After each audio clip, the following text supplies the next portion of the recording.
Thank you speaker sir. Revenue శాఖ మంత్రి పొంగులేటి శ్రీనివాసరెడ్డి గారు ప్రవేశపెట్టిన తెలంగాణ భూభారతి భూమిపై హక్కుల రికార్డు చట్టము 2024 ఈ ప్రవేశపెట్టిన చట్టాన్ని సంపూర్ణంగా సమర్థిస్తూ దీనికి సంబంధించిన చర్చను తమరు ఓపికతో, ఇది ప్రజలకు సంబంధించిన సమస్య కాబట్టి కొంతమంది సభ్యులు గతంలో వాళ్ళు ఒక అద్భుతమని ప్రవేశపెట్టిన ధరణి చట్టాన్ని రీప్లేస్ చేస్తూ ఈ కొత్త చట్టం ప్రవేశపెట్టడం ద్వారా తెలంగాణ రాష్ట్రంలో దాదాపుగా యాజమాన్యపు హక్కులున్న 1,52,00,000 ఎకరాల భూములకు సంబంధించిన వివరాలను భద్రపరచడమే కాకుండా అర్హులైన ప్రతి భూ యజమాని యొక్క హక్కులను కాపాడడానికి ఈ చట్టాన్ని సమర్థవంతంగా ఈ సభలో ప్రవేశపెట్టి ఈ సభలో చర్చ జరగడం ద్వారా 4 కోట్ల తెలంగాణ ప్రజలకు ఈ ప్రభుత్వం ఒక సమర్థవంతమైన ఈ తెలంగాణ రైతాంగానికి పూర్తి స్థాయిలో ఉపయోగపడే చట్టాన్ని తీసుకొచ్చింది అని ఒక భావన కల్పించి, ఒక నమ్మకం, విశ్వాసం కల్పించడానికి మీరు శాయశక్తుల ప్రయత్నం చేశారు. ప్రధాన ప్రతిపక్ష పార్టీ అహంభావంతో, అహంకారంతో సభా మర్యాదలను ఉల్లంఘించి సభాపతి మీదనే దాడి చేస్తామన్న ధోరణిలో చర్చను అడ్డుకోవాలనే ప్రయత్నం చేసింది. సహజంగా మిత్రులు సాంబశివరావు గారు చెప్పినట్టు ఎవరికైనా కుర్చీలో కూర్చుంటే సహనానికి కూడా ఒక హద్దు ఉంటుంది. మీరు సహనం కోల్పోయి వాళ్ళ మీద చర్యలకు ఉపక్రమించే పరిస్థితులు వాళ్ళు కల్పించిన మీరు చాలా ఓపికతో వారు ఎలాంటి ప్రయత్నాలు చేసినా రెచ్చగొట్టడం ద్వారా ఈ చర్చను తప్పుదారి పట్టించాలనే ప్రయత్నం చేసినా మీరు అవకాశం ఏమాత్రం ఇవ్వకుండా వాళ్ళంతటా వాళ్ళే సహనం చచ్చిపోయి సహకరించవలసిన పరిస్థితిని కల్పించి ఈ సభను ముందుకు నడిపించి ఇంత కీలకమైన, ముఖ్యమైన ఈ చట్టాన్ని తెలంగాణ రాష్ట్ర రైతాంగానికి మేలు జరిగే విధంగా ఈరోజు కొనసాగించినందుకు మిమ్మల్ని మనస్ఫూర్తిగా అభినందిస్తూ, ఈ తెలంగాణ సమాజం, ఈ ప్రాంతం ప్రతి సమస్య భూమి చుట్టూతోనే ముడిపడి ఉన్నది. ఆనాడు ప్రధానంగా కమ్యూనిస్టు సోదరులు రావి నారాయణ రెడ్డి గారు కావచ్చు, ఆరుట్ల కమలాదేవి గారు కావచ్చు, మల్లు స్వరాజ్యం గారు కావచ్చు, భీమిరెడ్డి నరసింహారెడ్డి గారు కావచ్చు, ధర్మ భిక్షం కావచ్చు, సరే ఆరుట్ల కమలాదేవి, ఆరుట్ల రామచంద్రారెడ్డి గారు, బద్దం ఎల్లారెడ్డి గారు, మిత్రులు చాలామంది చెప్తా ఉన్నారు, చాకల ఐలమ్మ, ఇట్లా అంటే చరిత్రలో వెనక్కిపోయినా కొద్దిగా వాళ్ళ పోరాటాలన్నీ కూడా వారు ఈ పోరాటంలో అసూలు బాసింది ఈ భూమి కోసమే. ఈ భూమిని ఆత్మగౌరవంగా, ఈ భూమిని హక్కుగా, ఈ భూమి వాళ్ళ జీవించే హక్కు, వాళ్ళకు ఆత్మగౌరవాన్ని తెచ్చిపెట్టేది. దీని మీద కొంతమంది ఆధిపత్యం చెలాయించి అధికారంతో, అహంకారంతో ఆధిపత్యాన్ని నిలబెట్టుకోవాలని రకరకాల దాడులు చేసి వాళ్ళను నియంత్రించి, నిర్బంధించి, వాళ్ళను భౌతికంగా అంతమొందించి అధికారాన్ని నిలబెట్టుకోవాలని చూస్తే ఆనాడు తొడ్డి కొమరయ్య నుంచి దుడ్డుకర్రల సంఘం పెట్టి ఈ భూమిని కాపాడుకునే ప్రయత్నంలో వాళ్ళు విజయం సాధించిండ్రు. వాళ్ళు అమరులు అయిండొచ్చు కాక, కానీ తెలంగాణ సమాజంలో ఉన్న భూమే తమ హక్కు, ఆత్మగౌరవాన్ని భావించి సాయుధ రైతాంగ పోరాటం చేసి భూమి కోసం, భుక్తి కోసం, విముక్తి కోసం ఆనాడు వీరోచితంగా పోరాటం చేసి ఆనాడు చెరబట్టిన రాజుల నుంచి ప్రాంతానికి విముక్తి కలిగించారు. ఆ తర్వాత ఎప్పుడు ఏ ఉద్యమం వచ్చినా, అది కమ్యూనిస్టు ఉద్యమాలు కావచ్చు, నక్సల్బరీ ఉద్యమాలు కావచ్చు, దళిత గిరిజన సంఘాలు, తుడుం దెబ్బలు, ఆదివాసీ సంఘాలు కావచ్చు, వీళ్ళందరి పోరాటాలు భూమి చుట్టూతోనే పరిభ్రమించినాయి. ఈ భూమి కోసమే వాళ్ళు సర్వం ఒడ్డి ఈ భూమిని రక్షించుకునే పనిలో పోరాటాలు చేసిండ్రు. పటేల్ పట్వారి వ్యవస్థ రద్దుకు కూడా కారణం పేద ప్రజల భూముల మీద కొద్దిమంది ఆధిపత్యం చెలాయించాలని చూడడంతో పటేల్ పట్వారి వ్యవస్థను రద్దు చేయడం జరిగింది అధ్యక్ష. అట్లాంటిది ఆర్ఓఆర్ యాక్ట్ కావచ్చు, రకరకాలుగా ఏ భూ యజమాని అయితే ఉన్నాడో ఆ యజమానుల యొక్క హక్కులను కాపాడడానికి సమయం సందర్భం వచ్చినప్పుడల్లా మనం చట్టాలు చేసుకున్నాం. ఆ చట్టాల ద్వారా వాళ్ళ హక్కులను కాపాడుతూ వచ్చినాం. పివి నరసింహారావు గారు, శ్రీమతి ఇందిరాగాంధీ గారు ఉన్నప్పుడు అగ్రికల్చర్ సీలింగ్ యాక్ట్ తీసుకొచ్చి జాగీర్దారుల దగ్గర, జమీందారుల దగ్గర, భూస్వాముల దగ్గర వేలాది ఎకరాలు మూలుగుతుంటే లక్షలాది ఎకరాలను వాళ్ళ దగ్గర నుంచి ప్రభుత్వం సేకరించి భూమి లేని నిరుపేదలకు, ముఖ్యంగా దళితులకు, గిరిజనులకు, ఆదివాసీలకు, బలహీన వర్గాలకు ఈ భూ పంపకాలు, అసైన్మెంట్ పట్టాలు ఇవ్వడం ద్వారా వాళ్ళ ఆత్మగౌరవాన్ని నిలబెట్టి ఆ భూమి మీద వాళ్ళకు జీవించే హక్కును ఆనాటి ప్రభుత్వాలు, శ్రీమతి ఇందిరాగాంధీ గారు వారికి ఇచ్చారు. దీనికి కారణం, ప్రేరేపితం ఆనాడు భూముల కోసం కమ్యూనిస్టులు చేసిన పోరాటాలని ఈరోజు మనం చెప్పుకోక తప్పదు. ఈ పోరాటాల వల్ల వాళ్ళు లేవనెత్తిన సమస్యలను అక్కడి నుంచి కోనేరు రంగారావు కమిషన్ వరకు కావచ్చుగా, లేదా డాక్టర్ వైఎస్ రాజశేఖర రెడ్డి గారు ముఖ్యమంత్రి ఉన్నప్పుడు నక్సలైట్లతో జరిపిన చర్చల్లో భాగంగా కూడా ఈ భూములకు సంబంధించిన ప్రధానమైన సమస్యలనే లేవనెత్తడం జరిగింది. వీటన్నిటిని దృష్టిలో పెట్టుకొని గత ప్రభుత్వాలు వీలైనంత మేరకు ప్రజలకు మేలు జరిగే విధంగా చట్టాలను సవరించింది.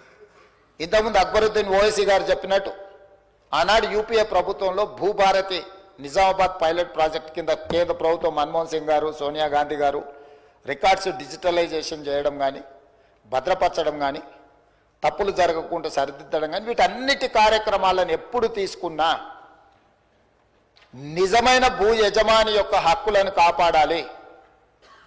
లేకపోతే విద్య రాని పేదవాళ్ళ భూములను ఎవరైనా అన్యాక్రాంతంగా అక్రమంగా ఆక్రమించుకుంటూ కూడా వాటిని, ఆ ఆక్రమణలను తొలగించడం ద్వారా వాళ్ళ హక్కులను కాపాడడానికి అన్ని రకాల చట్టాలను తీసుకొచ్చి తెలంగాణ రాష్ట్రం వచ్చిన తర్వాత మాజీ ముఖ్యమంత్రి చంద్రశేఖరరావు గారు తెలంగాణ రెవెన్యూ రికార్డ్స్ కానీ, గత పాలకులు పాటించిన విధానాలు కానీ, చేసిన చట్టాలు లోపభూయిష్టంగా ఉన్నాయి. ఇవి ఏమాత్రం ప్రయోజనకరంగా లేవు. ఈ చట్టాలను అన్నిటిని మార్చాలి. దానికోసం నా మెదడునంతా రంగరించి 80,000 పుస్తకాలు చదివి ఒక అద్భుతమైన సాంకేతిక నైపుణ్యాన్ని ఆవిష్కరిస్తున్న దాని పేరే ధరణి అని చెప్పి చంద్రశేఖరరావు గారు మనకి ఇదే సభలో చెప్పిండ్రు, వివిధ వేదికల మీద కూడా చెప్పిండ్రు అధ్యక్ష.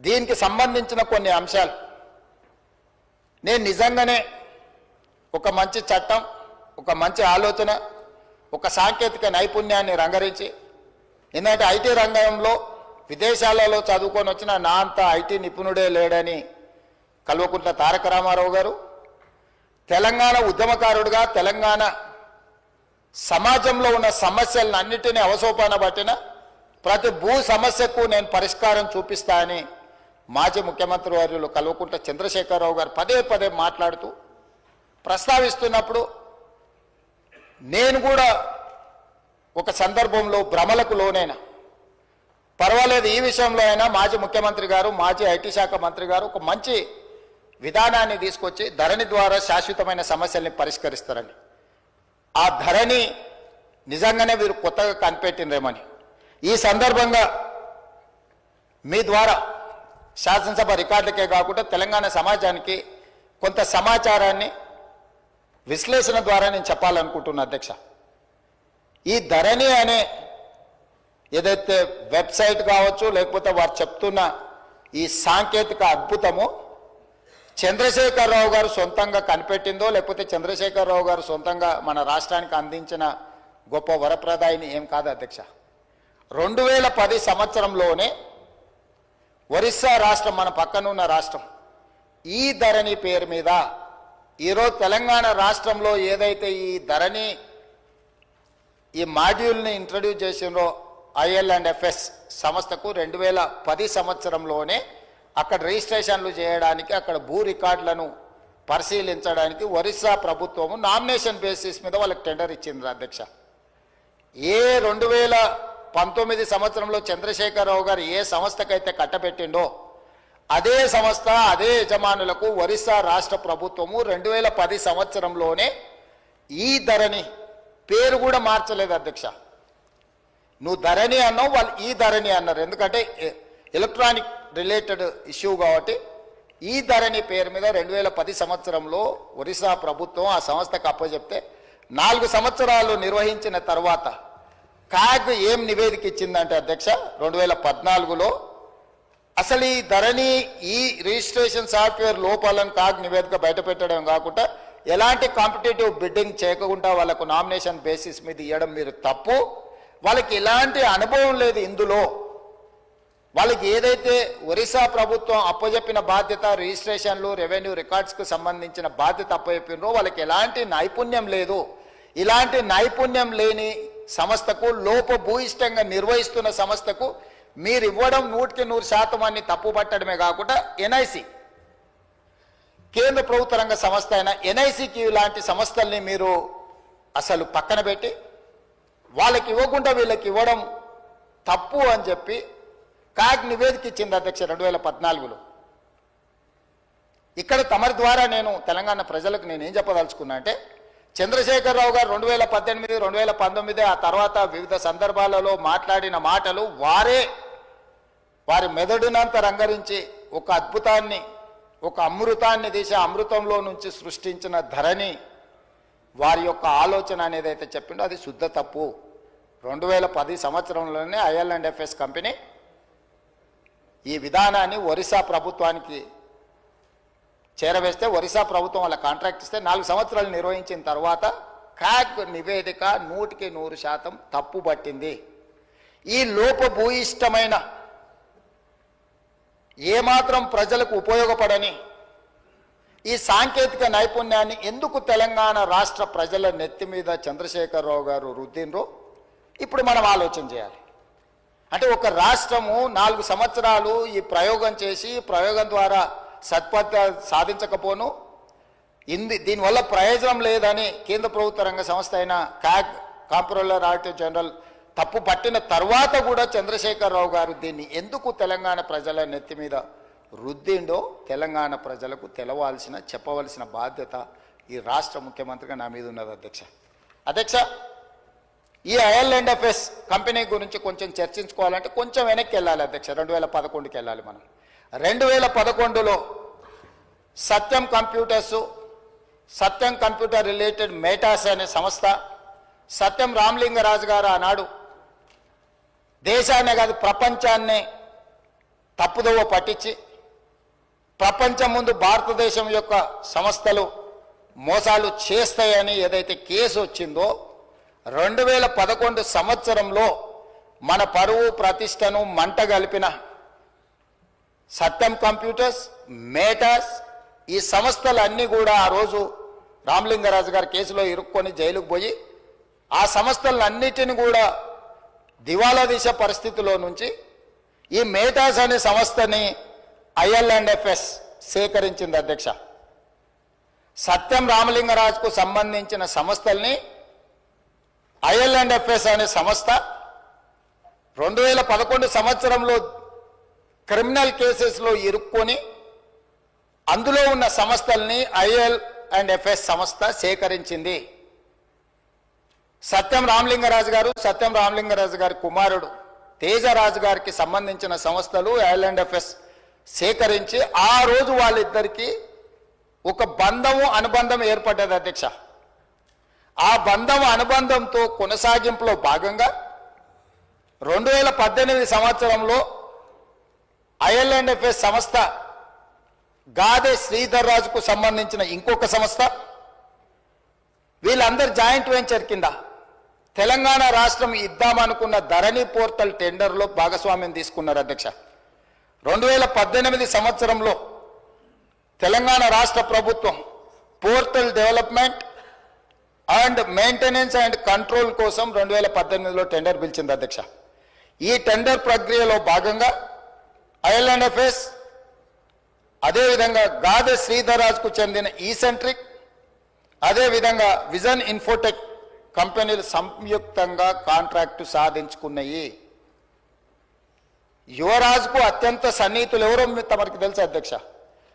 యువరాజు వెనకాల ఉండి ముందల గాదె శ్రీధర్ రాజును, గాదె శ్రీధర్ రాజు వెనకాల సత్యం ఆర్ మేటాస్ కంపెనీలను చేపట్టిన IL&FS సంస్థను ముందల పెట్టి టెండర్లో భాగస్వామ్యం చేసి ఆ పని దక్కించుకున్నారు అధ్యక్ష. ఈ 2017 సంవత్సరంలోనే ఈ IL&FS సంస్థ దివాలా తీయడమే కాకుండా క్రిమినల్ కేసులలో వీళ్ళు కూడా ఇరుక్కున్నారు అధ్యక్ష. 2011లో సత్యం కంప్యూటర్స్ కానీ మేటా సంస్థలు కానీ క్రిమినల్ కేసులలో ఇరుక్కొని జైలుకు పోయిన తర్వాత ఆ సంస్థల్ని సేకరించిన IL&FS కూడా 2017లో ఇదే రకమైన కుంభకోణాలలో ఇరుక్కొని ఆ కంపెనీకి సంబంధించిన MD రమేష్ బావా ఆయన జైలుకు పోయిండు, హరిశంకరన్ వైస్ చైర్మన్ ఈయన జైలుకు పోయిండు, రవి పార్థసారథి మాజీ చైర్మన్ ఆయన జైలుకు పోయిండు, రామ్చంద్ కరుణాకర్ అనే డైరెక్టర్, వీళ్ళందరూ కూడా వేలాది కోట్ల రూపాయల కుంభకోణాలకు పాల్పడి ఆ కుంభకోణాలు అన్ని కూడా దొరికిపోయి వీళ్ళందరూ జైలుకు పోయినారు అధ్యక్ష. ఇది ఎప్పుడు 2017 సంవత్సరానికే జరిగిపోయింది అధ్యక్ష. ఎప్పుడు కూడా రాష్ట్ర ప్రభుత్వాలు కేంద్ర ప్రభుత్వాలు ఏదైనా ఒక సంస్థ క్రిమినల్ నేరాలలో పాల్గొని ఆర్థిక నేరాలలో పాల్గొని జైలు శిక్షలో లేకపోతే ఆ సంస్థల మీద ఆరోపణలు ఉన్నప్పుడు ఆ సంస్థలను టెండర్లలో పాల్గొనకుండా నిషేధించే విధానం మన రాష్ట్రంలో మన దేశంలో కొనసాగుతుంది. అయినా తెలంగాణ రాష్ట్ర ప్రభుత్వం చంద్రశేఖరరావు గారి ప్రభుత్వము ఈ IL&FSను లేకపోతే ఈసెంట్రిక్ లేదా విజన్ ఇన్ఫోటెక్ ఏదైతే జాయింట్ వెంచర్తో టెండర్ వేసిందో వీళ్ళని నిషేధించలేదు అధ్యక్ష.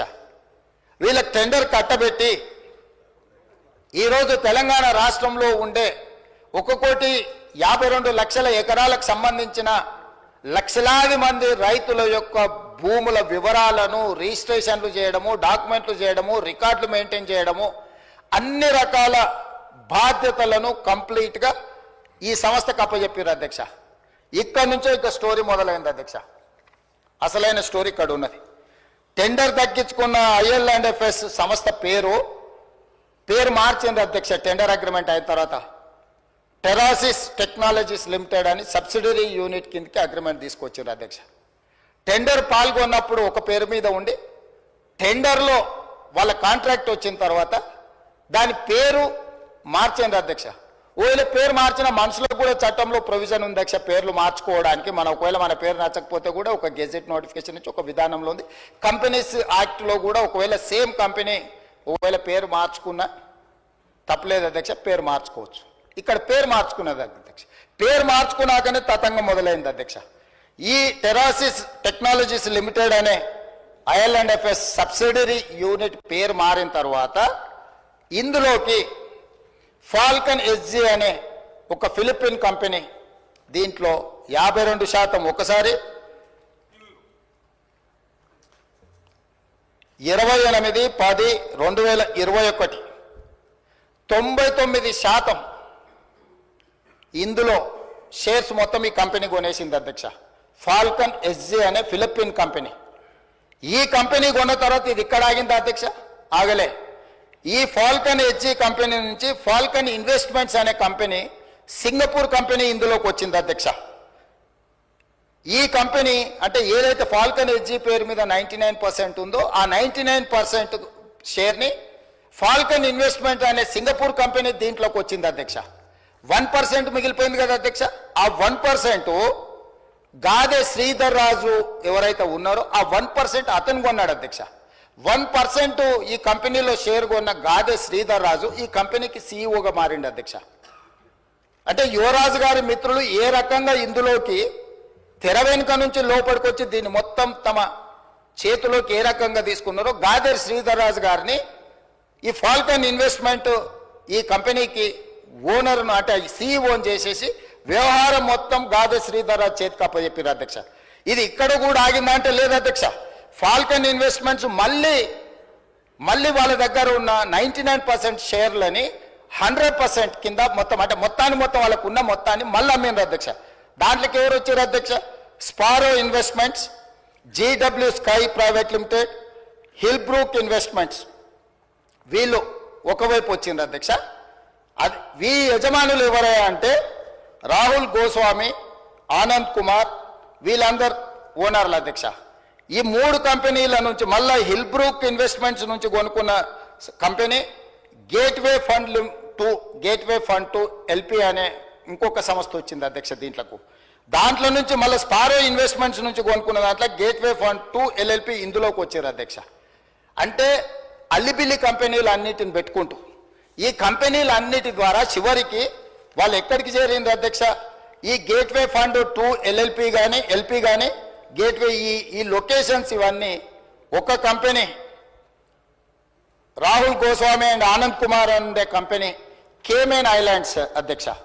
రెండో company gateway fund to location British virgin islands అధ్యక్ష. ఈ కంపెనీల గురించి మీకు చెప్పాలంటే అధ్యక్ష, ఏదైనా ఈ ప్రపంచంలో ఆర్థిక నేరాలు చేయడానికి ట్యాక్స్ హెవెన్ కంట్రీస్ అంటారు అధ్యక్ష.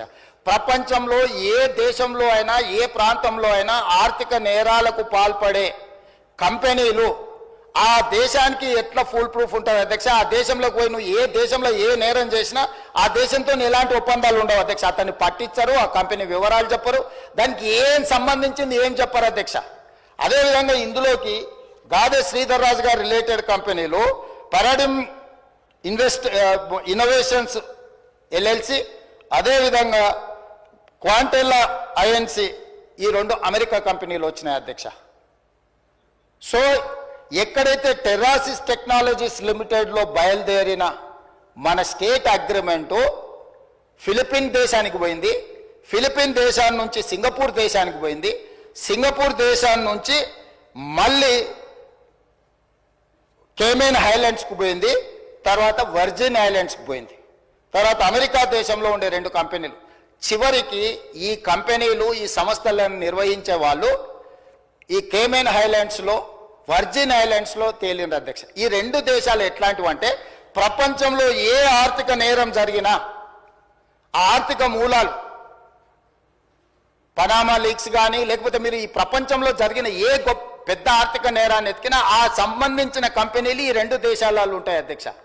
ఆ దేశాలలో ఉన్న కంపెనీలు ఈరోజు ఈ టెరాసిస్ ఏదైతే ఈ ధరణి ఏదైతే ఉందో ఈ ధరణి మొత్తం ఆ దేశానికి వెళ్ళిపోయింది అధ్యక్ష. ఎవరో దాని ఓనర్లు అంటే అధ్యక్ష ఫాల్కన్ ఇన్వెస్ట్మెంట్ ప్రైవేట్ లిమిటెడ్లో ఉన్న ఓనరు ఏదైతే ఈ సింగపూర్ బేస్డ్ కంపెనీ ఉందో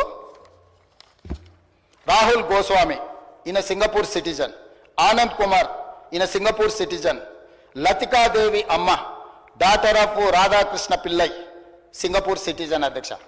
వీరితో పాటు అధ్యక్ష స్పారో ఇన్వెస్ట్మెంట్స్ ప్రైవేట్ లిమిటెడ్ అనే కంపెనీ కూడా ఇది సింగపూర్ కంపెనీ అధ్యక్ష. స్పారో ఇన్వెస్ట్మెంట్ ఇది ఈ టోటల్ ఈ ఉండే కంపెనీలు అని కూడా ఇవి సింగపూర్ సంస్థలు అధ్యక్ష. అదేవిధంగా అధ్యక్ష జీడబ్ల్యూ స్కై ప్రైవేట్ లిమిటెడ్ అనే సంస్థ కూడా సింగపూర్ది అధ్యక్ష. జీడబ్ల్యూ సేమ్ వీళ్ళందరూ. తర్వాత పారాడిమ్ ఇన్నోవేషన్స్ ఎల్ఎల్సి అనేది అమెరికన్ కంపెనీ అధ్యక్ష.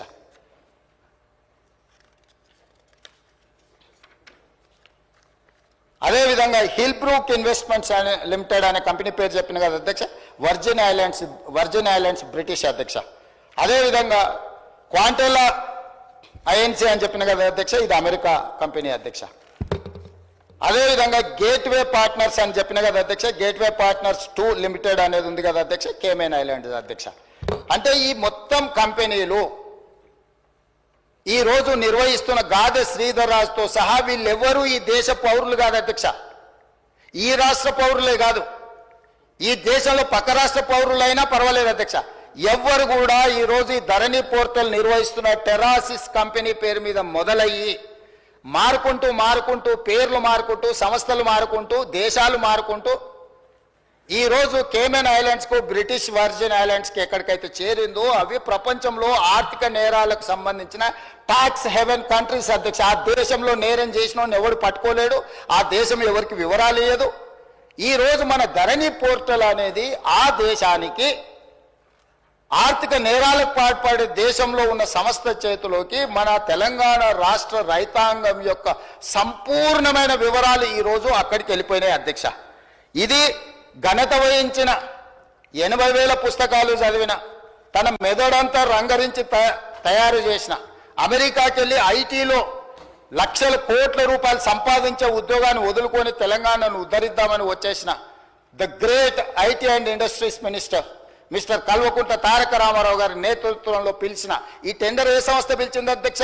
TSTS, Telangana state technology centre ఆ సర్వీసెస్. అది ఎవరి ఆధ్వర్యంలో? ఐటీ మినిస్టర్ ఆధ్వర్యంలో ఉంటుంది అధ్యక్ష. రెవెన్యూ డిపార్ట్మెంట్కు సంబంధించిన వ్యవస్థను నిర్వహించడానికి టెండర్ పిలవడానికి టిఎస్టిఎస్కి ఇస్తే టిఎస్టిఎస్ టెండర్ పిలిచి ఆ శాఖ మంత్రి కేటీఆర్ గారు ఈరోజు వీళ్ళందరూ ఇప్పుడు నేను చదివి వినిపించిన వాళ్ళు గాదే శ్రీధర్ రాజు, రాహుల్ గోస్వామి, ఆనంద్ కుమార్ ఇట్లాంటి విదేశీ పౌరులు విదేశీ సంస్థల చేతుల్లో ఉన్న కంపెనీలో ధరణి పోర్టల్ పెట్టడంతో పూర్తిగా భద్రంగా ఎవరికి తెలియకుండా ఇదొక కాంట్రాక్చువల్ అగ్రిమెంట్ అధ్యక్ష. రెవెన్యూ డిపార్ట్మెంట్కు భూ యజమాని అయిన నాకు మా ఇద్దరికి సంబంధించిన వ్యవహారం అధ్యక్ష.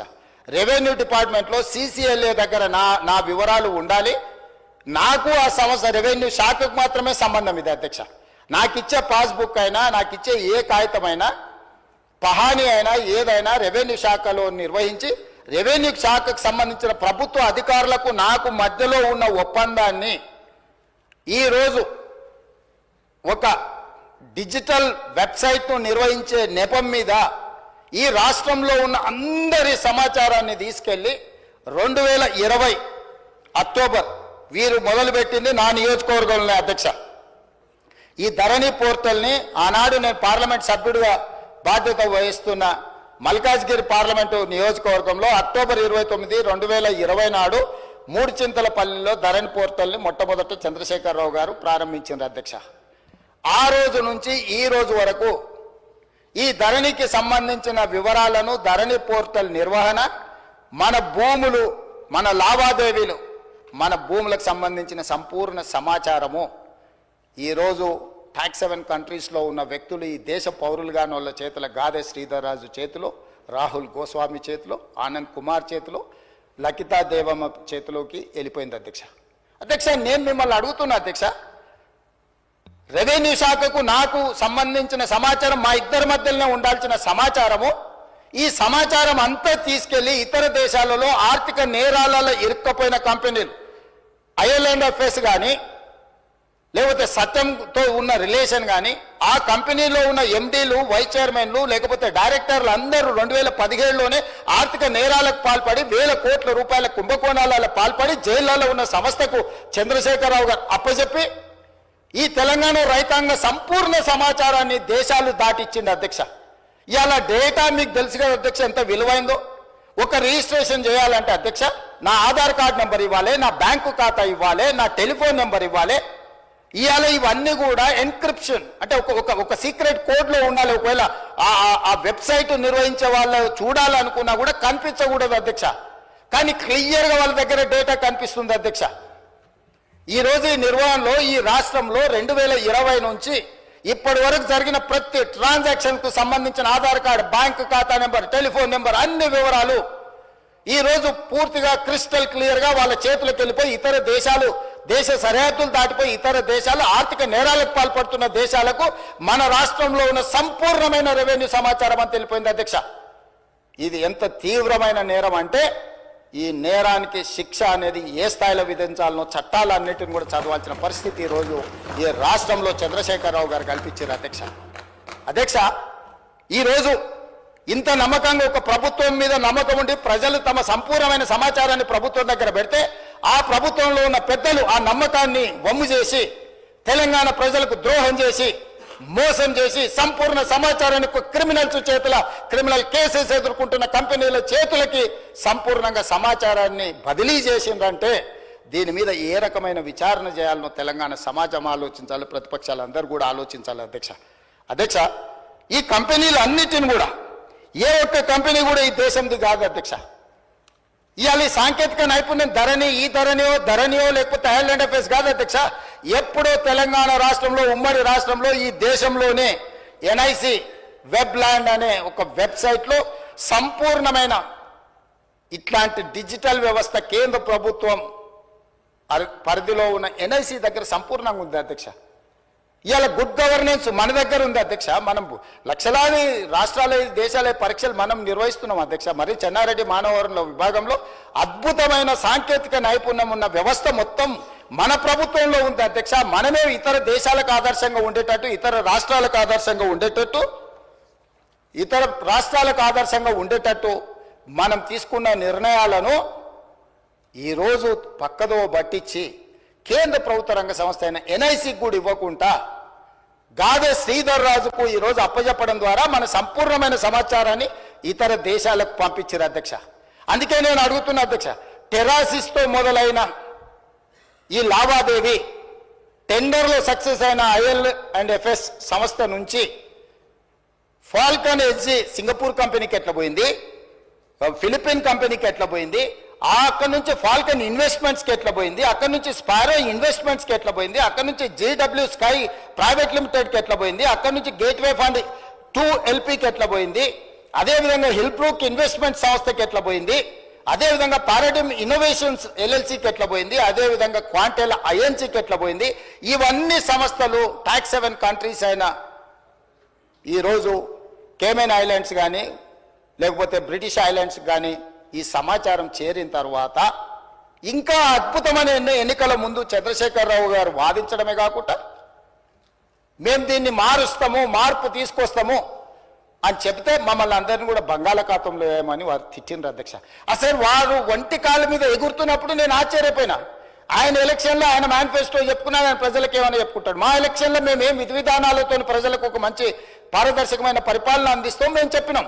మా మీద కోపము, కారణము, ఆవేశము, వారు ఆవేశంతో ఊగిపోతుంటే ఉపన్యాసాలలో నాకు అర్థం కాలేదు అధ్యక్ష. కొంత ఈరోజు ప్రభుత్వంలోకి వచ్చిన తర్వాత పరిశీలించిన తర్వాత ఎన్ని ప్రభుత్వ భూములు, అది దేవాదాయ భూములు కావచ్చు, లేకపోతే భూదాన్ భూములు కావచ్చు, లేకపోతే ప్రైవేట్ భూముల యజమానుల పేర్లు మార్చే విషయంలో కావచ్చు, వాళ్ళు చేసిన అరాచకం, దురాగతం, దుర్మార్గం ఏ స్థాయిలో ఉంది అని అంటే ఇంకా మనం చెప్పలేనంత స్థాయికి ఈరోజు ఇది చేరింది అధ్యక్ష. అందుకే దానికి ఉదాహరణ కింద నేను చెప్పదలుచుకున్న అధ్యక్ష ఒక 2-3 ఉదాహరణలు. ఏ చట్టం అయితే ఈ టెండర్ అగ్రిమెంట్ ప్రకారం అధ్యక్ష, ఈ టెరాసిస్ కాంట్రాక్ట్ అగ్రిమెంట్ అధ్యక్ష 9.20 అగ్రిమెంట్ క్లాజ్లో ఉన్నది అధ్యక్ష.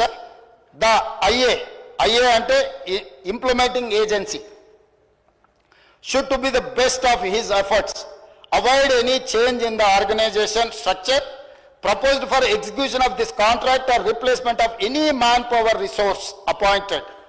If the same is however unavoidable, IA shall promptly inform the purchaser in writing and the same shall require subsequent approval by the purchaser.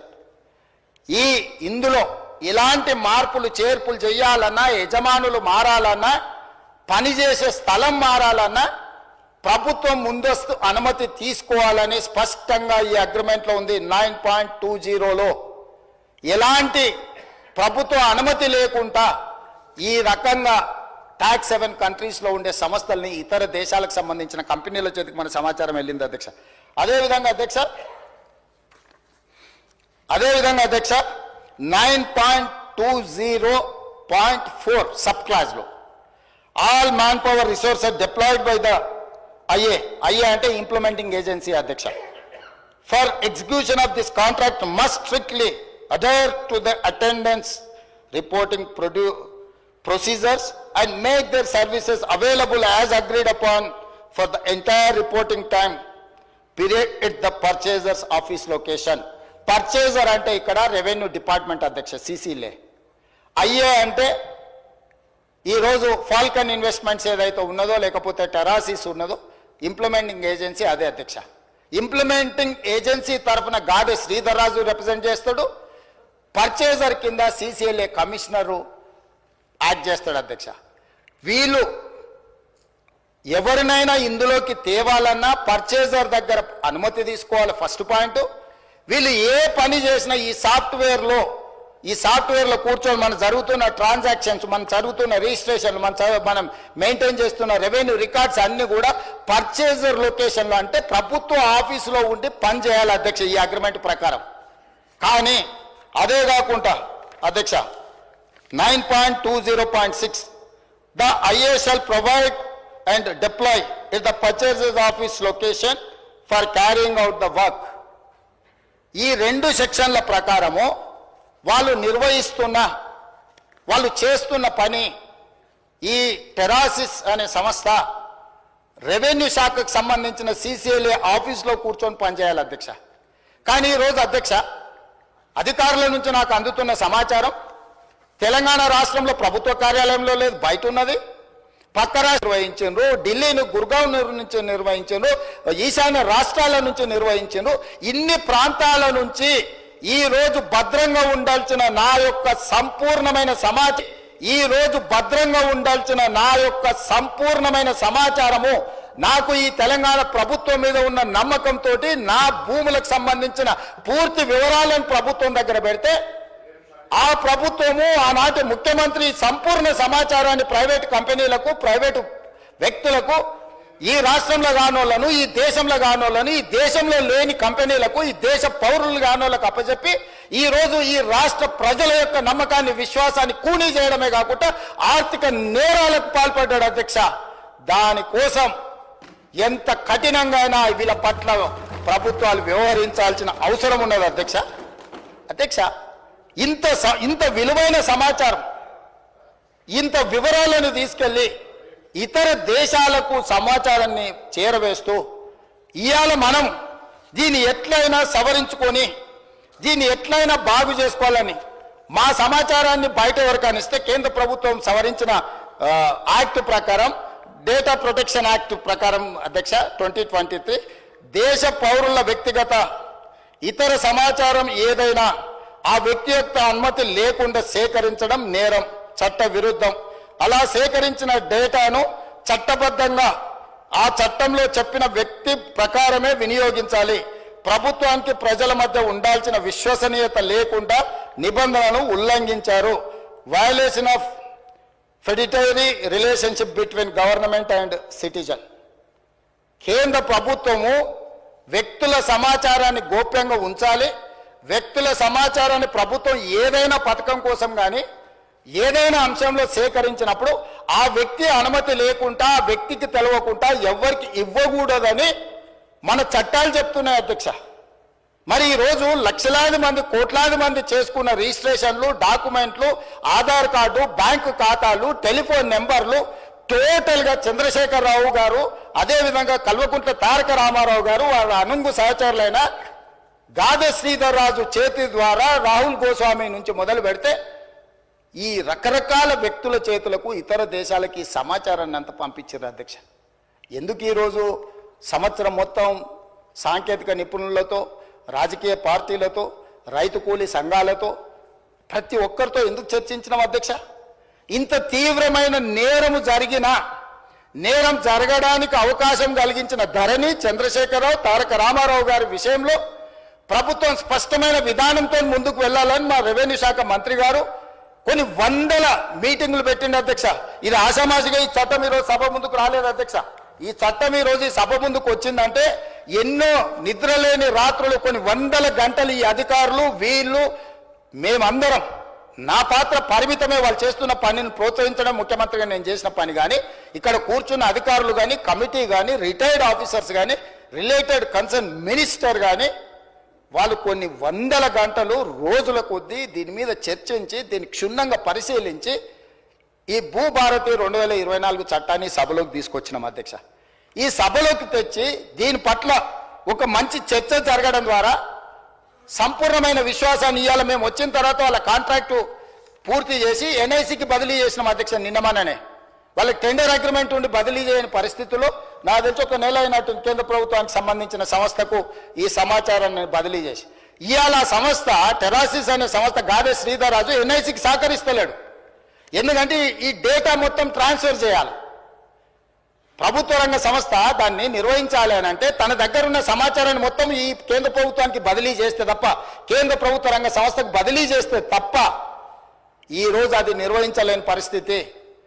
ఎందుకు మేము కొంతకాలం మౌనంగా ఉన్నామంటే ఇప్పుడు ఏ మాత్రం ఇందులో ఏ కేసులో ఇంకే విచారణకు ఆదేశిస్తే ఒక్క టాక్స్ హెవెన్ కంట్రీస్లో కేమెన్ ఐలాండ్స్లో లేకపోతే వర్జీనియా, బ్రిటిష్ వర్జీనియా ఎక్కడో ఉండి ఒక్క క్లిక్ కొడితే మన దగ్గర ఉన్న సమాచారం మొత్తం క్రాష్ అయిపోతుంది అధ్యక్ష. మన దగ్గర ఉండే సర్వర్లు అన్నిటిని కూడా డౌన్ చేస్తే దీన్ని రిపేర్ చేసుకోవడానికి, రిస్టోర్ చేసుకోవడానికి లేదా భవిష్యత్తులో రిజిస్ట్రేషన్లు చేసుకోవాలంటే కూడా అది రోజులు పట్టొచ్చు, నెలలు కూడా పట్టొచ్చు అధ్యక్ష. ఇంత కుట్రపూరితంగా ఒక వ్యక్తి చేతిలో యువరాజు గారిని ఆ రాజులు ఇంప్రెస్ చేసి ఉండొచ్చు. యువరాజు గారికి ఆ రాజులు అత్యంత సన్నిహితులు, కుడి భుజం ఎడం భుజం అయి ఉండొచ్చు. కానీ మనందరి సమాచారాన్ని రాష్ట్ర ప్రభుత్వం పూర్తి వివరాలను ఒక వ్యక్తి చేతిలో పెట్టి రాష్ట్రాలనుగా దేశాల సరిహద్దులు దాటిచ్చి ఏ దేశంలో అయితే ఎలాంటి మనం శిక్షలు, ఎలాంటి నేరగాళ్ళను పట్టుకోవడానికి ఒప్పందం లేని దేశాలకు పంపించారు అధ్యక్ష. నేను ఈరోజు మీకు చెప్తున్నా అధ్యక్ష, పార్లమెంట్ సభ్యుడిగా కొన్ని వందల లెటర్లు రాసిన ఆ దేశాలకు నేను మనుషులను పంపించిన, డేటా సేకరించడానికి డబ్బులు గట్టైనా తీసుకురాపోండి అని యుఎస్ నుంచి నా మిత్రులను ఆ దేశానికి పంపించిన అధ్యక్ష. వాళ్ళు ఇవ్వలేదు. నా దగ్గర చాలా వివరాలు ఉన్నాయి అధ్యక్ష. నేను దీని మీద రీసెర్చ్ చేసినప్పుడు వీళ్ళు ఎన్ని రకాల అధ్యక్ష రిజిస్ట్రేషన్స్ అనేటివి డే టైంలో జరుగుతాయి అధ్యక్ష. మనం స్లాట్ బుక్ చేసుకుంటాం నార్మల్గా గౌరవ 10 to 5 or 6, 7 ఒకవేళ అయితే 7, 8 o'clock రిజిస్ట్రేషన్లు అధ్యక్ష. రాత్రి 9 గంటల నుంచి ఉదయం 6 గంటల వరకు కూడా రిజిస్ట్రేషన్లు జరిగిన డాక్యుమెంట్లు ఉన్నాయి అధ్యక్ష. అర్ధరాత్రి పూట ఏ ప్రభుత్వ అధికారి డాక్యుమెంట్లు రిజిస్ట్రేషన్ చేసిండు? అర్ధరాత్రి డాక్యుమెంట్లు రిజిస్ట్రేషన్ చేసే వ్యవస్థ మన రాష్ట్రంలో ఉందా? ఏ చట్టం ప్రకారం అర్ధరాత్రి పూట్ల డాక్యుమెంట్లు ఎగ్జిక్యూట్ అయినాయో ఇవాళ మనం విచారణ చేయాల్సిన అవసరం లేదా అధ్యక్ష? ఎందుకు ఈరోజు వాళ్ళు అక్కడ నించోని, ఎందుకు ఈరోజు చర్చ జరగకుండా భూభారతి 2024 మీద చర్చనే జరగొద్దు, ససే మీద ముఖ్యమంత్రి గారు ఒకవేళ మాట్లాడితే ఈ బండారం బయటపడుతుంది, ఎట్లయినా అడ్డుకోవాలి అని ఎన్ని రకాల ప్రయత్నాలు చేసిండ్రు మీరు చూసిండ్రు కదా అధ్యక్ష. అధ్యక్ష, ధరణి వెబ్సైట్ వచ్చిన తర్వాత కొన్ని డాక్యుమెంట్లు నేను చెప్పదలుచుకున్నా అధ్యక్ష. మిత్రుడు మహేష్ రెడ్డి గారు కూడా ఉన్నారు, వారు కూడా వినాలి. కిషన్ రెడ్డి గారు స్వయంగా తిమ్మాపూర్ ఆయన సొంతూరులో భూదాన్ భూములకు సంబంధించి కిషన్ రెడ్డి గారు అపోజిషన్ లీడర్గా ఉన్నప్పుడు వాళ్ళు కంప్లైంట్ చేసిండు అధ్యక్ష. 100 ఎకరాల భూదాన్ భూమిని డాక్యుమెంట్లు మార్చే పరిస్థితి ఉన్నది, వాటి కాపాడు ఉండని. ఈరోజు కేంద్ర మంత్రి అధ్యక్ష కిషన్ రెడ్డి గారు, గతంలో హోంశాఖ మంత్రి అధ్యక్ష, ఆ కిషన్ రెడ్డి గారు ఫిర్యాదు చేసిన భూములను కూడా భూదాన్ భూములను కందుకూరు మండలం తిమ్మాపూర్ గ్రామం కిషన్ రెడ్డి కేంద్ర హోంశాఖ మంత్రిగా ఉన్నప్పుడే ప్రైవేట్ వ్యక్తుల పేర్ల మీద, ప్రైవేటు భూముల పేరు మీద భూదాన్ భూములను మార్చి భూములను అమ్మేసి దాని వెనకాల ఉన్నది ఎవరో తేలాలి అధ్యక్ష. నేను వచ్చిన తర్వాత ఎఫ్ఐఆర్ చేయించిన అధ్యక్ష. నేను వచ్చిన తర్వాత కిషన్ రెడ్డి గారి ఫిర్యాదును ఒక కేంద్ర మంత్రి అయిన ఆ భయం కూడా లేదు. ఆ రోజు హోంశాఖ మంత్రిగా కిషన్ రెడ్డి గారు ఉన్నారు అధ్యక్ష. ఆయన సొంతూరులో 100 ఎకరాల భూదాన్ భూములకు సంబంధించి కిషన్ రెడ్డి గారు ఫిర్యాదు చేస్తే కిషన్ రెడ్డి గారి ఫిర్యాదును కూడా లెక్క చేయకుండా భూములను ప్రైవేట్ వ్యక్తుల పేరు మీదకి మార్చేసింది అధ్యక్ష. నేను వచ్చిన వెంబడే నేను కేసు కట్టించిన అధ్యక్ష. పోకల్వాడలో ఈరోజు ప్రభుత్వ భూములను ప్రైవేట్కు ఈ ధరణి పోర్టల్ ద్వారా ఒక 2 ఎగ్జాంపుల్స్ చెప్తున్నా అధ్యక్ష. కొన్ని వందల వేలు ఉన్నాయి. రంగారెడ్డి, సంగారెడ్డి, మేడ్చల్ లాంటి జిల్లాలే కాదు ఇతర ప్రాంతాలలో కొన్ని వేల ఎకరాల ప్రభుత్వ భూములను యజమానుల పేర్లు మార్చడమే కాదు కొత్త కొత్త అన్ని తయారు చేసి వాటి అన్నిటిని కూడా సిద్దిపేట రకరకాల ఒక్క దగ్గర అని కాదు, నాగారము ఏ ఒక ప్లేస్ అని కాదు అధ్యక్ష. ఇవాళ నేను ఎందుకు కిషన్ రెడ్డి గారితో ప్రస్తావిస్తున్నా అంటే ఈరోజు ఆయన యూనియన్ క్యాబినెట్ మినిస్టర్ అధ్యక్ష. ఆయన సొంతూరులో ఆయన ఫిర్యాదు చేస్తే కూడా భయం లేకుండా భూదాన్ భూములను బదిలీ చేసి ప్రైవేట్ వ్యక్తులకు పట్టా భూముల కింద రిజిస్ట్రేషన్ చేసిండ్రు అధ్యక్ష. నేను వచ్చిన తర్వాత కిషన్ రెడ్డి గారు కూడా ఫిర్యాదు చేస్తే దీని మీద చర్యలు తీసుకోకపోతే ఎట్లా అని నేను ఎంక్వైరీకి ఆర్డర్ ప్లే చేసి క్రిమినల్ కేసు బుక్ చేసిన అధ్యక్ష. ఇట్లా ప్రతి దగ్గర ఒక్కొక్కటి కాదు అధ్యక్ష, పోకల్వాడలో కానీ ఇతర ప్రాంతాలలో కానీ చాలా ప్లేసులు, చాలా ఎఫ్ఐఆర్లు, కొన్ని మా గంధంగూడ విలేజ్ కానీ ఇవి నేను వచ్చిన తర్వాత కొన్ని నా దృష్టికి వచ్చిన వాటిని ఈరోజు నేను ఈ క్రిమినల్ కేసులు ప్రభుత్వ భూములను ప్రైవేట్ భూములను, ప్రైవేట్ అయితే ఇప్పుడు ఈ వెబ్సైట్ ఓనర్కి ఎంత స్వేచ్ఛ ఉందంటే ఏడైనా కూర్చోవచ్చు, ఎప్పుడైనా ఏం కావాలన్నా ధరణి పోర్టల్కి వెళ్ళిపోయి మహేశ్వర్ రెడ్డి గారి పేరు మీద ఉన్న భూమిని శంకర్ గారి పేరు మీదకి మార్చవచ్చు, శంకర్ గారి పేరు మీద ఉన్న భూమి రేవంత్ రెడ్డి పేరు మీదకి మార్చవచ్చు, 30 ఎకరాలు ఉన్న భూమిని 3 ఎకరాలు చేయొచ్చు, 3 ఎకరాలు ఉన్న భూమిని 3 గుంటలు చేయొచ్చు.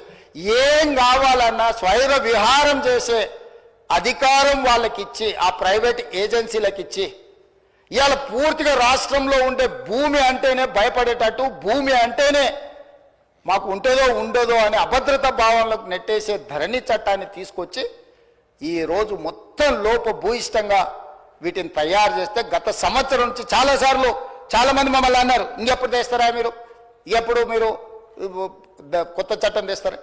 అధ్యక్ష, అవగాహన చేసుకోవడానికి కూడా సమయం కావాలి అధ్యక్ష. ఇవాళ ఇంత కీలకమైన, ఇంత ప్రతిష్టాత్మకమైన భూభారతి 2024 చట్టం సభలోకి వచ్చినప్పుడు ప్రధాన ప్రతిపక్షం బాధ్యత ఏంది అధ్యక్ష?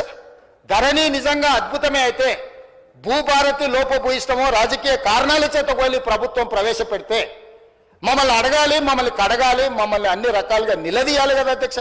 ప్రతిపక్ష నాయకుడు వారు సభలోకి రావాలి కదా.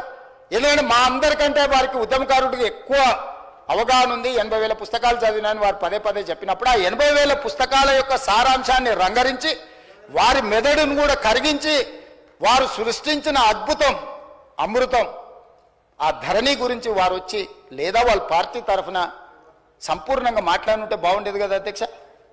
అది ఈ మాట్లాడితే, ఈ భూభారతి మీద చర్చ జరిగితే వాళ్ళ భూభాగవతం బయటపడుతుంది, వాళ్ళ బండారం బయటపడుతుంది.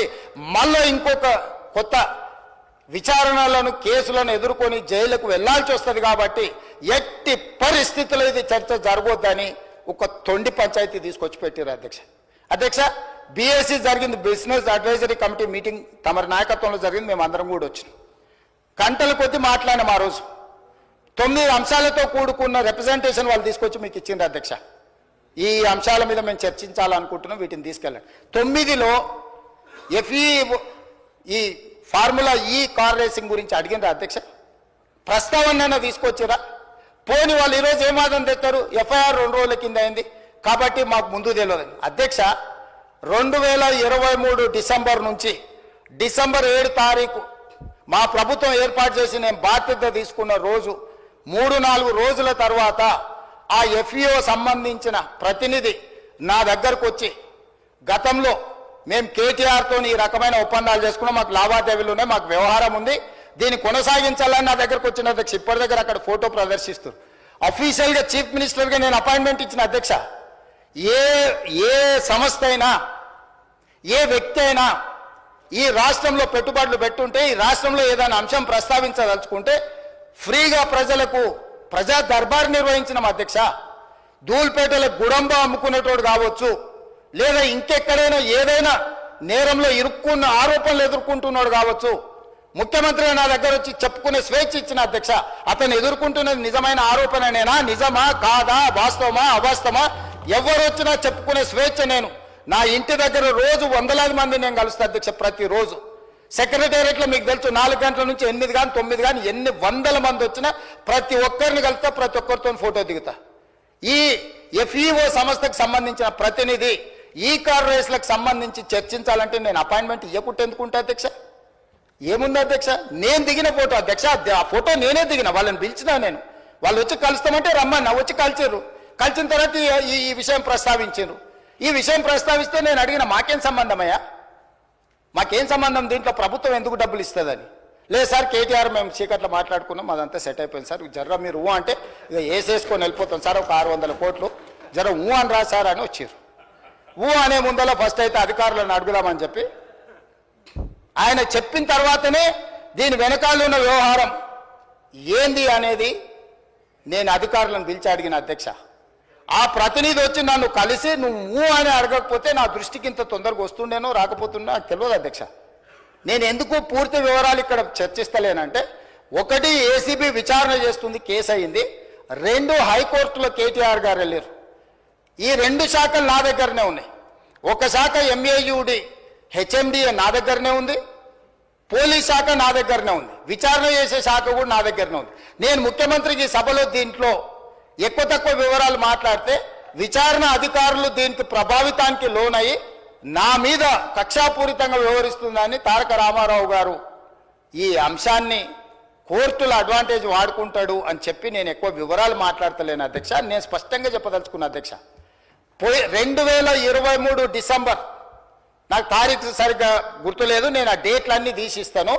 2023 డిసెంబర్ నుంచి 2024 డిసెంబర్ ఏసీబీ ఎఫ్ఐఆర్ చేసే వరకు క్రొనలాజికల్గా జరిగిన అన్ని వివరాలను తొందరలోనే నేను అందరి ప్రజలకు వివరిస్తా.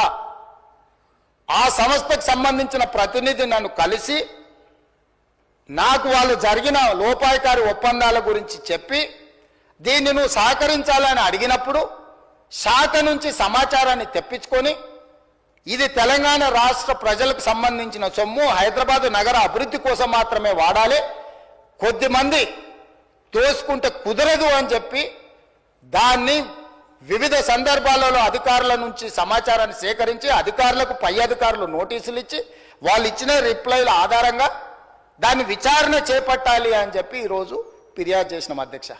సంవత్సరం నుంచి నానుతున్న సబ్జెక్టు, సంవత్సరం నుంచి పత్రికలలో రాస్తున్న సబ్జెక్టు, సంవత్సరం నుంచి టీవీలలో పేపర్లలో చర్చ జరుగుతున్న సబ్జెక్టు.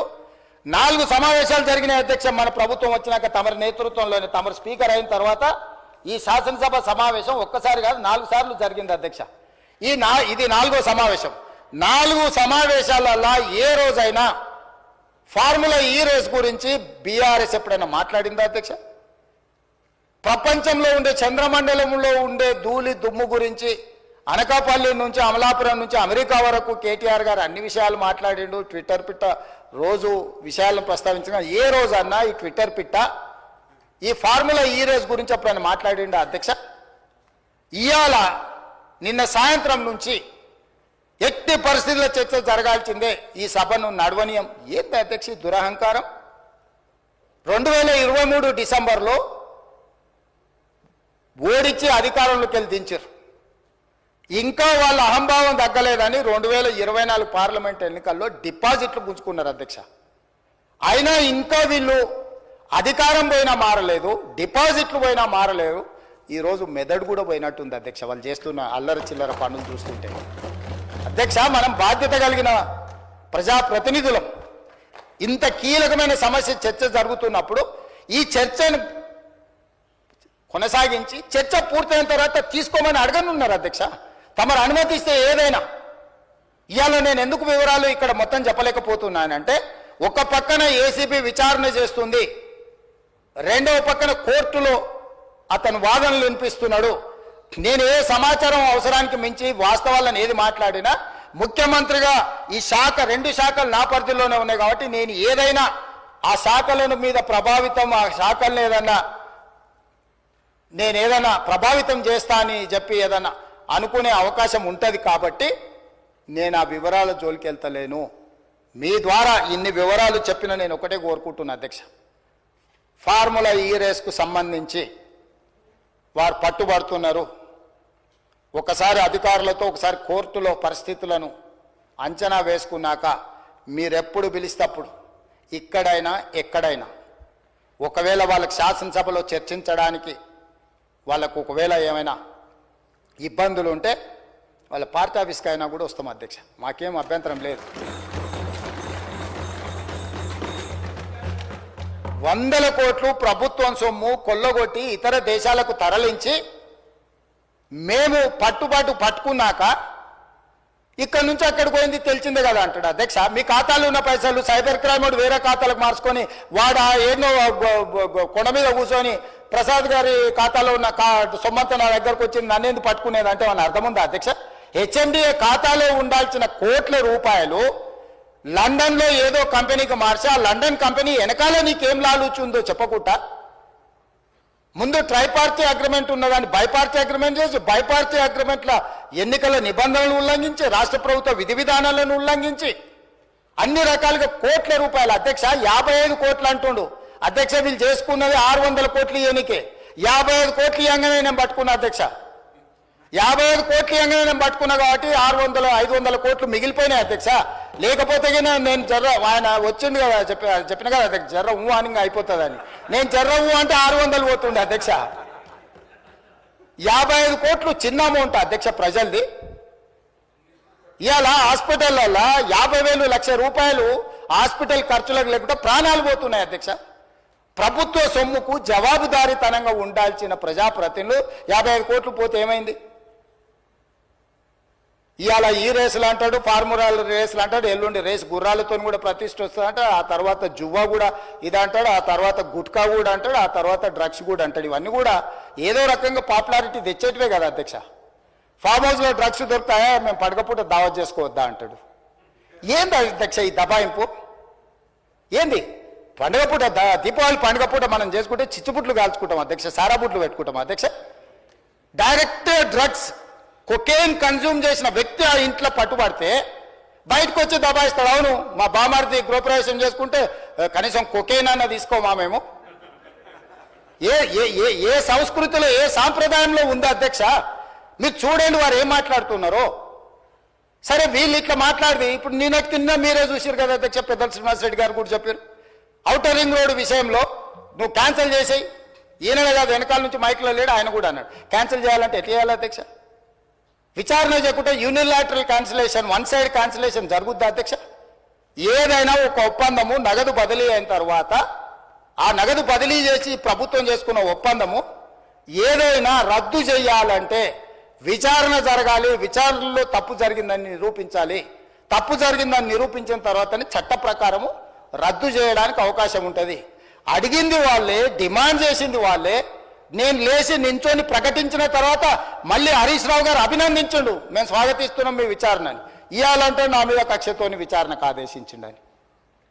అంటే ఔటర్ రింగ్ రోడ్ అమ్ముకున్నా ఏమనొద్దు, హెచ్ఎండిఏలో 100 కోట్లు విదేశాలకు తరలించి ఆ విదేశాలలో మీరు ఎట్టెట్లా వంచుకుంటురో ఎవరెవరు ఈ నుంచి నువ్వు ఎఫ్ఈఓ ఖాతాలకు పోయిందే చూపిస్తున్నా. ఎఫ్ఈఓ ఖాతాల నుంచి లండన్లో ఎవరి ఖాతాలకు పోయినా మళ్ళీ అవతల ఎవరు తేల్చాలి అధ్యక్ష? విచారణ చేయకుండా తేలుతుందా అధ్యక్ష? ప్లస్ నోట్లు పంపలే అధ్యక్ష, పౌండ్స్ కొనాలి ప్రభుత్వం అంటే ఆర్బీఐ అనుమతి తీసుకోవాలి అధ్యక్ష. ఫారిన్ కరెన్సీ పర్చేజ్ చేయాలంటే ఏ ట్రాన్సాక్షన్ చేయాలన్నా రిజర్వ్ బ్యాంక్ గైడ్ లైన్స్ ఉన్నాయి అధ్యక్ష. ఎట్లా పడితే అట్లా నా దగ్గర నోట్లు ఉన్నాయని నోట్లు ఇచ్చి డాలర్లు కొంటా, డాలర్లు ఇచ్చి పౌండ్స్ కొంటా, లేకపోతే రూపీలు కొంటా అని లేదు అధ్యక్ష. భారతదేశము రాజ్యాంగం పరిధిలో రిజర్వ్ బ్యాంకు కొన్ని నిబంధనలు అధ్యక్ష. పౌండ్స్ కొనాలంటే రిజర్వ్ బ్యాంక్ అనుమతి ఇవ్వాలి అధ్యక్ష.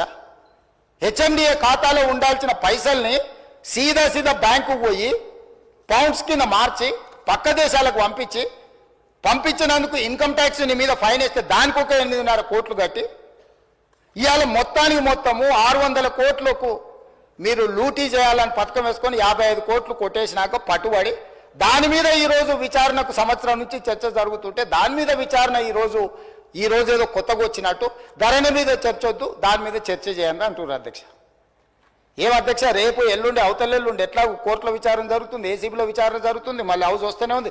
4 సమావేశాలు వాళ్ళు అడగలేదు. ఇవాళ ధరణి వచ్చినప్పుడే ఈ ధరణికి సంబంధించిన లోపాలను, ఘోరాలను, నేరాలను ఈరోజు ఈ ప్రభుత్వం బయట పెడుతుందని భూభారతి చట్టం ఎట్టి పరిస్థితులు ఆమోదింపజేయనీయకూడదు.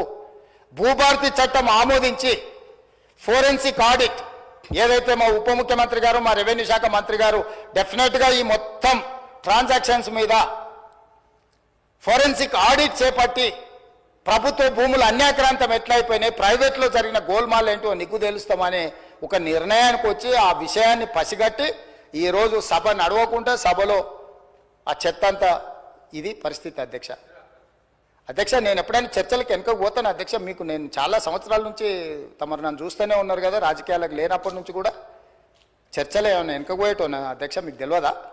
ఏదైనా విషయంలో వెనుకడుగు చేసేది ఎప్పుడైనా జరిగిందా అధ్యక్ష? అంటే ఈరోజు మీరు తప్పించుకోవడానికి, మీరు చేసిన నేరాలను కప్పిపుచ్చుకోవడానికి ఈ రకంగా సభను అవమానించి తమరిని కించపరిచే విధంగా మాట్లాడి సభా గౌరవాన్ని, ఆ కుర్చీ మర్యాదను మంటగలిపి చర్చనే జరగొద్దు, బిల్లే పాస్ కావద్దు, ఈ భూములు ప్రజలు రైతులు బాగుపడొద్దు అని ఒక కుట్రపూరితమైన నేరాపూరితమైన ఆలోచనతోటి ఈరోజు వాళ్ళందరూ అట్లా ఆటవికంగా వ్యవహరించడాన్ని మమ్మల్ని వదిలేయండి అధ్యక్ష, మేము పాలకపక్షం వాళ్ళు ప్రతిపక్షం ఉండొచ్చు. కమ్యూనిస్టు సోదరులు ఎప్పుడు కూడా మీరు గతంలో కూడా చూడండి, ఎప్పుడు కూడా చాడ వెంకటరెడ్డి గారు ఉండొచ్చు, లేకపోతే నోముల నరసింహయ్య గారు ఉండొచ్చు, లేకపోతే అంతకంటే ముందు వెనక్కి వెళ్ళిన వాళ్ళు ఎప్పుడు కూడా ప్రభుత్వం ప్రతిపక్షానికి పాలకపక్షానికి చర్చలలో ఒక డెడ్ లాక్ వస్తే, అంటే ఒక ఏమంటారు ఎక్కడిదక్కడ ఆగిపోతే వాటిని సమన్వయం చేసి చర్చలకు ముందుకు తీసుకెళ్లే అధ్యక్ష. వాళ్ళు ఎప్పుడు కూడా ఈ సభ చర్చలు జరుగుతాయనే, ప్రజల సమస్యల మీద చర్చ జరుగుతాయనే పరిష్కారం చూపిస్తారని నమ్మే కమ్యూనిస్టులు దాదాపుగా ఉమ్మడి రాష్ట్రంలో అటు తెలుగుదేశం ఉన్నా, ఇటు కాంగ్రెస్ ఉన్నా, లేకపోతే కాంగ్రెస్ అధికారంలో నుండి తెలుగుదేశం ప్రతిపక్షంలో ఉన్న ప్రతిష్టంభన వచ్చినప్పుడు కమ్యూనిస్టులు కీలకమైన బాధ్యత తీసుకొని, ఎంఐఎం కీలకమైన బాధ్యత తీసుకొని సభను నడిపించడానికి, సాంప్రదాయాలను కొనసాగించడానికి ఒక సమన్వయం చేసేది అధ్యక్ష. ఇవాళ ఏదీ లేదు అధ్యక్ష, ఎవరు మాట వినడం లేదు. వాళ్ళేం ఎంఐఎంఆర్ లేకపోతే బీజేపీ ఆర్ కమ్యూనిస్టులు మా పార్టీ క్రియాశీలక సభ్యులేం కాదు అధ్యక్ష. వాళ్ళందరూ చర్చ జరగని చర్చ ఇది అత్యంత కీలకమైంది. మేము కొన్ని అంశాలు ప్రభుత్వం దృష్టికి తీసుకుదలుచుకున్నాం. తెచ్చుతున్న చట్టంలో కూడా ఏదైనా లోపాలు లేకపోతే వాటిలో ఏమైనా సూచనలు చేయాలని వాళ్ళు అడుగుతుంటే మేము ఎవరిని మాట్లాడనీయము, మా ఇష్ట రాజ్యాంగం మేము వ్యవహరిస్తాము. ఇది తెలంగాణకు గౌరవము తెచ్చిపెట్టదు అధ్యక్ష. ఈ సభలో అట్లా వ్యవహరించే వాళ్ళ పట్ల తమరు నిశితంగా ఆలోచన చేసి ఒక మంచి నిర్ణయం తీసుకోవాల్సిన సమయం వచ్చేసింది అధ్యక్ష. 1 సంవత్సరం పూర్తి అయిపోయింది. ఇంకా మనం చిల్లర మల్లర వేషాలు వేసుకుంటా 10 సంవత్సరాలలో 100 సంవత్సరాలకు కావాల్సినంత దోసుకొని విధ్వంసం చేసి చర్చనే జరగొద్దు, చట్టమే మారొద్దు, చట్టం మా ఇష్ట ప్రకారమే నడవాలి, మీ ఇష్ట ప్రకారం వద్దు అని 23 డిసెంబర్లో అధికారం కోల్పోయారు, 24 మే జూన్లో డిపాజిట్లు కోల్పోయారు, 24 డిసెంబర్లో మీరు మెదడు కూడా కోల్పోయినట్టుగా అనిపిస్తుంది అధ్యక్ష నాకు. కాబట్టి ఇట్లాంటి వ్యవహారాలను తమరు కొంచెం గట్టిగా అప్పుడప్పుడు మీరు కూడా కొంచెం కొరడా జల్పించాల్సిన పరిస్థితులు వచ్చినట్టు నాకు అనిపిస్తుంది అధ్యక్ష. తమరు ఏ ఆదేశం ఇచ్చినా మేము పాటిస్తాం. ప్రభుత్వం వైపు నుంచి ఫార్ములా ఈ రేస్ మీద మీరు అనుమతిస్తే పూర్తి స్థాయి వివరాలను తీసుకొచ్చి కూర్చొని సభ ద్వారా తెలంగాణ సమాజానికి వివరించడానికి నాకు ఎలాంటి అభ్యంతరం లేదు. వారు ప్రదర్శిస్తున్న ఫోటో నాదే, ఆ పక్కల వాళ్ళు చూపించిన ఆయన FEO ప్రతినిధే. ఆ ప్రతినిధి వచ్చి నాకు చెప్పిన తర్వాతనే ఈ బండారం బయటపడ్డది. ఈ దోపిడీకి వేసిన దారి ట్రైపార్టీ అగ్రిమెంట్ నుంచి బైపార్టీ కావడం, బైపార్టీ అయిన అగ్రిమెంట్ ఎలక్షన్ కోడ్ వచ్చినా కూడా ఎవరికి చెప్పపెట్టకుండా ఒప్పందాలు లేకుండానే కోట్ల రూపాయలు దేశాన్ని దాటి తరలించడం, ఆ తర్వాత ఒప్పందాలు చేసుకోవడం, ఆ తర్వాత మిగతా సొమ్మును కూడా లాగడానికి వాళ్ళు ప్రయత్నం చేయడం, ఇవన్నీ వేగంగా ఒకదాని వెనకాల ఒకటి జరిగినాయి అధ్యక్ష. ఎవరికి ఎలాంటి అనుమానం లేదు. FEO ప్రతినిధులు నన్ను కలిసిండ్రు, నన్ను కలిసి వాళ్ళ భాగవతం చెప్పినాకనే నేను దాన్ని కనిపెట్టి అధికారుల నుంచి సమాచారం సేకరించి విచారణకు ఆదేశించిన, విచారణలో ఏ విధంగా ముందుకు వెళ్లాలనో కూడా మేము అందరితో చర్చించి, న్యాయ నిపుణులతో చర్చించి ఒక నిర్ణయం తీసుకున్నాం. ఆ నిర్ణయం మేరకే గవర్నర్ గారికి లేఖ రాసినాం. గవర్నర్ గారు కూడా న్యాయ నిపుణులను సంప్రదించిన తర్వాతే విచారణకు అనుమతి ఇచ్చిండ్రు. ఈ ప్రాసెస్ మొత్తము ఇన్ని సంస్థలు, ఇన్ని వ్యవస్థలు ప్రాసెస్ చేసిన దాన్ని ఇప్పటికిప్పుడు అన్ని బిజినెస్లను సభలో సస్పెండ్ చేసి చర్చకు తీసుకోవాలని వాళ్ళు మొండి పట్టు పట్టడం, మంకు పట్టు పట్టడం నేను అర్థం చేసుకుంటా హరీష్ రావు గారిని. ఎందుకంటే హరీష్ రావు గారు ఇక్కడ అల్లరి చేసి చొక్కాలు తెచ్చుకోకపోతే ఇంటికి పోతే కొరడా దెబ్బలు ఉంటాయి అధ్యక్ష, కోదండ ఉంటుంది అధ్యక్ష. నాకు తెలుసు ఏం చేస్తున్నావు నువ్వు అని ఆయన అడుగుతాడు. ఆయన ఇట్లాంటివి జరిగినప్పుడు కొడుకు విషయంలో ఏది చేసినా కూడా కాపాడాలన్న ఆలోచనతో హరీష్ రావు గారిని కొరడాతో కొడతాడు అధ్యక్ష. కొన్నిసార్లు ప్రజల కోసం కొన్ని కొరడా దెబ్బలు తినాల్సి వస్తుంది. నువ్వు మరీ శీలాన్ని నిరూపించుకోవడానికి, లేకపోతే నేను బాగా వీరోచితంగా కొట్లాడినని, లేకపోతే నిన్న నువ్వు అడిగితేనే ఔటర్ రింగ్ రోడ్లో మేము వేసిన విచారణకు కావాలని నువ్వు తారక రామారావు గారిని ఇరికించినావు అని మీ కుటుంబంలో పంచాయతీ ఉండొచ్చు అధ్యక్ష. సహజంగా కుటుంబం అనే తర్వాత చిన్న చిన్న సమస్యలు ఉంటాయి అధ్యక్ష, మీకు తెలియదా? ఇప్పుడు నువ్వు ఉద్దేశం ఏముందో నాకు తెలియదు. డిమాండ్ చేసింది హరీష్ రావు గారే, వారు డిమాండ్ చేసిండు కాబట్టి అనుమతి ఇచ్చారు. ఈరోజు మహేశ్వర్ రెడ్డి గారు డిమాండ్ చేసిండ్రు, శ్రీనివాసరెడ్డి గారు దాన్ని అనుమతి ఇచ్చిండు. సీనియర్ సభ్యులు అడిగినప్పుడు వాళ్ళు అడిగిన దాంట్లో సహేతుకత ఉండి కొంత బలం ఉంటే వాళ్ళ వాదనలో కానీ విషయంలో కానీ ప్రభుత్వానికి ఏముంది అధ్యక్ష? నిన్న హరీష్ రావు గారు అడిగిన ఔటర్ రింగ్ రోడ్డు విచారణ అయినా, నేడు బీజేపీ పక్ష నాయకుడు ఏలేటి మహేశ్వర్ రెడ్డి గారు చేసిన డిమాండ్ అయినా సహేతుకమైందని ప్రభుత్వం భావించింది కాబట్టి విచారణలకు ఆదేశించింది. కాబట్టి దయచేసి ఈ సభ, నాకు రాష్ట్రపతి గారి కార్యక్రమం ఉన్నది, అక్కడ రాష్ట్రపతి గారి ప్రోగ్రాంకి వెళ్ళేది ఉన్నది అధ్యక్ష. ఈ సభను, ఈ బిల్లు ఒక అద్భుతం. ఇందులో ఏమైనా చిన్న చిన్న సూచనలు ఉన్నాయి, ఎగ్జిక్యూటివ్ ఆర్డర్స్లో ఏమైనా కావాలంటే కూడా మనం కరెక్షన్ చేసుకుందాం. ప్రభుత్వం ఓపెన్ మైండ్తో ఉన్న, ప్రభుత్వానికి ఎలాంటి హిడెన్ ఎజెండా లేదు. ఒక మంచి చట్టం తెస్తే మాకే పేరు వస్తుంది. ఎందుకంటే ఈ భూమితో ముడిపడి ఉన్న ప్రాంతం తెలంగాణ. ఈ భూమే సర్వం, ఈ భూమే తెలంగాణ సార్వభౌమాధికారాన్ని తెచ్చిపెట్టింది. ఈ భూమి కోసం అసూలు బాసిన వాళ్ళు ఉన్నారు, వాళ్ళందరూ కూడా న్యాయం చేయాలనే సాదా బైనామాలు కావచ్చు, రెవెన్యూ రికార్డు కావచ్చు, లేకపోతే పోడు భూముల పట్టాలు కావచ్చు, లేకపోతే అసైన్మెంట్ పట్టాలు కావచ్చు, ఏదైనా భూమి రిలేటెడ్ ఇష్యూ. భూమి అంటే భూభారతి అని అంటే అది ఇందిరమ్మ కాంగ్రెస్ పార్టీ. ఎందుకంటే అసైన్మెంట్ భూములు ఇచ్చింది కానీ, పోడు భూముల పట్టాలు ఇచ్చింది కానీ, పేదలకు ఇండ్ల పట్టాలు ఇచ్చింది కానీ, ప్రతి వాడికి భూ పంపకాలు చేయడం ద్వారానే కాంగ్రెస్ పార్టీ ప్రజలలో ఈ రోజుకు 140 సంవత్సరాల నుంచి ఉన్న పార్టీ ఇంకా ప్రజలల్లో ప్రేమ అభిమానం ఉంది. ఇందిరమ్మ పేరు తలుచుకుంటున్నారు అని అంటే ఈ భూమి యొక్క హక్కులను పేదవాళ్ళ కోసం కాపాడడం వల్లనే. అట్లాంటి హక్కులను కాపాడడానికి భూభారతి 2024 చట్టాన్ని మా రెవెన్యూ శాఖ మంత్రి పొంగులేటి శ్రీనివాసరెడ్డి గారు ఏదైతే సభలో ప్రవేశపెట్టారో సభ్యులందరూ వీలైనంత మేరకు చర్చించారు. కొన్ని రిటర్న్లు కూడా ఎవరికన్నా ఇచ్చినా కూడా వాటిని కూడా మనం పరిగణలోకి తీసుకుందాం. అన్ని రకాలుగా ఒక మంచి చట్టం చేసుకుందాము. ఈ మంచి చట్టంలో అందరినీ ఇప్పటి కూడా నేను విజ్ఞప్తి చేస్తున్నా, ఇవాళ సాయంత్రం వరకు బీఆర్ఎస్ఓ లేదన్నా రిటర్న్ డాక్యుమెంట్ సబ్మిట్ చేసినా కూడా తమరు అనుమతి ఇవ్వండి. ఒకవేళ అసెంబ్లీ సెక్రటరీ గారికి వాళ్ళు ఏదైనా పంపించిన అందులో ఏదైనా విలువైన సూచన ఉంటే అధికారులకు కానీ నేను మంత్రి గారికి కానీ అడుగుతున్నా. ఈ ఒకవేళ ఏదైనా ఉన్నా కూడా ఎగ్జిక్యూటివ్ ఆర్డర్లో ఒకవేళ చట్టంలో మనం అమెండ్మెంట్ చేసుకోవడానికి ప్రొవిజన్ లేకపోయి ఉండొచ్చు. ఏదైనా ఉంటే అంటే వాళ్ళు ఇంత అల్లరి చేసినా ఏది చేసినా వాళ్ళు ఏదైనా విలువైన సూచన చేస్తా అంటే మాత్రం మాకు ఎలాంటి అభ్యంతరం లేదు అధ్యక్ష. ఈ చట్టాన్ని మీ అందరూ పెద్ద ఎత్తున మద్దతు పలికి ఆమోదించాల్సిందిగా నేను కోరుకుంటున్నా అధ్యక్ష. ధన్యవాదాలు.